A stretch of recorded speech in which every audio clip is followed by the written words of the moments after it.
causes that Leader McCarthy referenced in his letter, but would move beyond the policy of funding ineffective border walls by investing in smart security at ports of entry, and would also create a pathway to citizenship. And we would welcome the openness or desire to engage on that from the leader or any Democrat or Republican who wants to have a conversation about a constructive path forward.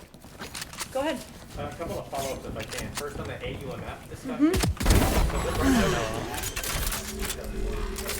Careful now. Come set up on the site.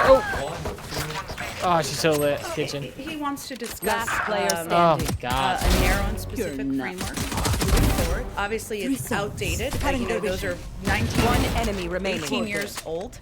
And that's the discussion he hopes to have in partnership and with the leadership of Senator Kaine and determine what the approach framework should be. Boom shakalaka.